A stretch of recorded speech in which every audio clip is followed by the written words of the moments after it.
রহমানির রহিম। ইফতারের ঠিক পূর্ব মুহূর্ত, এখন খুব বেশি কথা বলার সুযোগ নাই। ধন্যবাদ জানাচ্ছি মাল্টিমিডিয়া রিপোর্টার্স ইউনিটির নেতৃবৃন্দকে। তারা আজকের এই প্রোগ্রামে আমাকে দাওয়াত করেছে এবং আমার আসার সুযোগ হয়েছে। আজকের প্রোগ্রামের ইফতার বাস্তবায়ন কমিটির সভাপতি শফিউর রহমান শফিক, সদস্য সচিব হাফিজুর রহমান এবং সংগঠনের সভাপতি শাহরিয়ার নাইম, সাধারণ সম্পাদক মিসবাউদ্দিন সহ এই সংগঠনের সদস্যবৃন্দ এবং যারা সংবাদ কাভারেজের জন্য এখানে উপস্থিত হয়েছেন, আমাদের রাজনৈতিক দলের নেতৃবৃন্দ, বিভিন্ন পর্যায়ের সম্মানিত অতিথিবৃন্দ, সবাইকে সালাম এবং শুভেচ্ছা। আসসালামু আলাইকুম। প্রকৃত অর্থে আপনাদের সাথে তো আমার একেবারে ওতপ্রোতভাবে সক্রিয়ভাবে কাজ করার দেখার সুযোগ হয়েছে। অনেককে ব্যক্তিগতভাবে ভালো করেই চিনি এবং আজকে আপনাদের এই প্রোগ্রামে আসার অন্যতম একটি কারণ ছিল যে আসলে আমরা যখন আন্দোলন সংগ্রাম করেছি, এখন বিভিন্ন প্রোগ্রামে অনেক ধরেন মিডিয়া থাকতে পারে, মেইনস্ট্রিম মিডিয়া কভার দিতে পারে, কিন্তু প্রকৃত অর্থে আমরা যে বিগত দিনগুলোতে যে আন্দোলন সংগ্রাম করেছি সেখানে খুব কম সংখ্যক মিডিয়া আমাদের নিউজগুলো কভার করেছে। সেখানে multimedia, social media, online media যারা কাজ করেছে তারাই আসলে অনেক বড় ঝুঁকি নিয়েও আমাদের আন্দোলন সংগ্রামের কভারেজ দিয়েছে, ছবি, ভিডিও ফুটেজ। এমনকি সর্বশেষ এই গত বছরের যে 29শে অগস্ট যে আমাদের কার্যালয়ের সামনেও আমরা যে আসলে রাষ্ট্রীয় আইন শৃঙ্খলা বাহিনী, সে আপনি দেখছেন কতিপয় আমরা মনে করি যে বিপদগামী সেনা সদস্য এবং পুলিশ সদস্য তারা যে আক্রমণ করেছিল, দু একটি মেইনস্ট্রিম মিডিয়া ছিল, তাদের ভিডিও বোধহয় ডিলিট করে দিয়েছে বা তারা ডিলিট করেছে, কিন্তু মাল্টিমিডিয়া থেকেই মূলত আমরা সেটা তদন্ত কমিটির কাছেও সে ভিডিওটি প্রোভাইড করেছি। তো আপনাদের এই প্রতিদান স্বরূপ আপনাদের সাথে থাকা দরকার। আপনারা একটা অনুষ্ঠানে দাওয়াত করেছেন, আসা দরকার। সেই দায়বদ্ধতার জায়গা থেকেই শেষের দিকে হলেও এসেছি এবং এইটুকু বলতে পারি যে মিডিয়ার প্রতি বিশেষ করে আমরা এই বাস্তবতার উপলব্ধি করেছি। এই ফ্যাসিবাদের কঠিন সময়ে আমরা আন্দোলন সংগ্রামটা করেছি, সেখানে সংবাদকর্মীদের বড় একটা সাপোর্ট ছিল, সমর্থন ছিল। বিশেষ করে এই জুলাই গণ অভ্যুত্থানের ক্ষেত্রে যদি আমরা দেখি, এমনকি মিডিয়ার কর্মীরা আসলে অমানবিকভাবে অনেকে নির্যাতিত হয়, লাঞ্ছিত হয়, তার বিচার পায় না।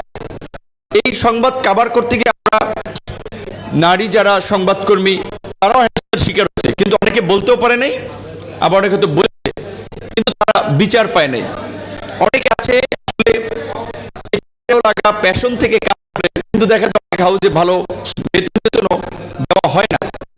আমরা বিশেষ করে যদি তথ্য মন্ত্রণালয়ের কাজ, আমার ব্যক্তিগতভাবে রাজনৈতিক কর্মী হিসেবে আমরা তো এটা দাবি দেওয়া জানিয়েছি যে সাংবাদিকদের, শিক্ষকদের একটা সম্মানজনক বেতন কাঠামো নিশ্চিত করা, নিশ্চয়ই তথ্য মন্ত্রণালয় সেই কাজটি করবে।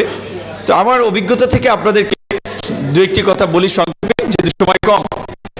আমি যদিও সবসময় মিডিয়ার সাথে অনেক কথা বলেছি, talk show, online, offline, social platform, mainstream media, প্রতিনিয়তই কিন্তু কথা বলছি।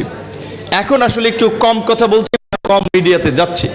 কারণ হচ্ছে এখন একটা নতুন দায়িত্বের মধ্যে আছি, নিজের কর্মক্ষেত্রটা, কাজের পরিধিটা একটু বুঝে ওঠার চেষ্টা করছি এবং আমি এখান থেকে আসলে আমি কথা বললে তো আমার এরিয়া নিয়ে আগে কথা বলা উচিত, সেই কারণে একটু কথা কম বলছি।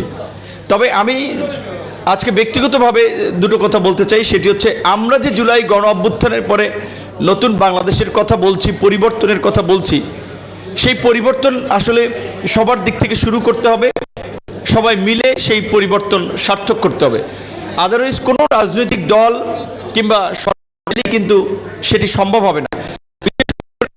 দায়িত্ব পালন করতে গিয়ে দেখেছি বিভিন্ন শ্রেণী পেশার মানুষের এত তদবির সুপারিশ, আবার এই তদবির সুপারিশ যদি আমরা বাস্তবায়ন করি তাহলে কিন্তু আমাদের নামে নিউজ হবে। তাহলে এই তদবির সুপারিশ কেন হবে? একটা স্বাভাবিক সিস্টেমে ধরেন একজন শিক্ষক, সে অবসরে গিয়েছে, তার অবসরকালীন যে কল্যাণ ভাতা, অন্যান্য সুবিধা, সেটা পাওয়ার জন্য সিরিয়ালের জন্য তার সুপারিশের কাছে এমপির কাছে ছুটতে হয়, মন্ত্রীর কাছে, সচিবের কাছে। কিংবা ধরেন আপনার গ্রামের মফস্বল এলাকার একটা রাস্তা করবেন কিংবা একটা কালভার্ট, একটা ব্রিজের জন্য যাবেন, সেটার জন্য 2-3 দপ্তর অনেকের নিতে হয়। তো আমরা চাই যে একটা প্রপার সিস্টেম, যথাযথ একটা সিস্টেম দেশে গড়ে উঠুক, যেন কোনো কাজ করার জন্য কোনো বিশেষ কারো সুপারিশ তদবিরের প্রয়োজন না হয়, অটোমেটিক সিস্টেম অনুযায়ী সব কিছু চলবে। এই জন্যই কিন্তু আমরা মনে করি যে জুলাইয়ে এই দেশের মানুষ একটা গণ আন্দোলন করেছিল। তো আশা করি আগামী 12 তারিখ থেকে যে সংসদ বসবে সেখানে সরকারি দল বিরোধী দলের যৌক্তিক এবং গঠনমূলক আলাপ আলোচনার মধ্য দিয়ে একটা নতুন দিকে ধাবিত হবে। রাষ্ট্রের চতুর্থ স্তম্ভ হিসেবে, গণমাধ্যম হিসেবে সেখানে আমাদের মাল্টিমিডিয়ার রিপোর্টারদের একটা ইতিবাচক ভূমিকা থাকবে। আপনাদের এই প্রোগ্রামে আমাকে আমন্ত্রণ করার জন্য আপনাদের সকলকে ধন্যবাদ এবং সকলের প্রতি কৃতজ্ঞতা জানিয়ে শেষ করছি। আল্লাহ হাফেজ।